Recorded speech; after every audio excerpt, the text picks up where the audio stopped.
Alam niyo mga kagala, isang nagustuhan ko dito sa Nakpan. Ito yung buhangin. Napaka puting-puti talaga, lalo na pag araw. Tapos kapag tinapakan mo, medyo malalim siya. Talagang pinong-pino rin siya. Ewan ko lang pero hindi pa nakarating sa ibang mga beach dito sa El Nido, pero masasabi ko na dito sa Nakpan talagang maganda. Yun. So sa mga hindi pa nakakabisita dito sa Nakpan, bisita po kayo kasi maganda po yung dito, yung beach. Tsaka itong buhangin, napakasarap maglakad-lakad. Yun.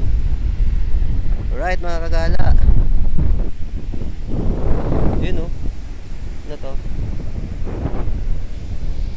Ano kaya to? Yun. Alam nyo ba na sa ilalim ng mga buhangin na to, minsan may mga itlog ng pawikan na kasing laki lang ng mga pingpong. At kapag hindi sila napansin agad, bigla na lang silang lilitaw dyan at pupunta doon sa dagat. Ang kagandahan lang dito sa Nakpan, yung isa sa mga resorts dito ay binibili nila yung mga itlog ng pawikan sa mga nakakakita nito, sa mga locals, at pinapapisa nila yon doon sa may eggs nest ng turtles. At within 2 months, kapag napisa na, ay nire-release na po nila yon at ibinabalik sa dagat.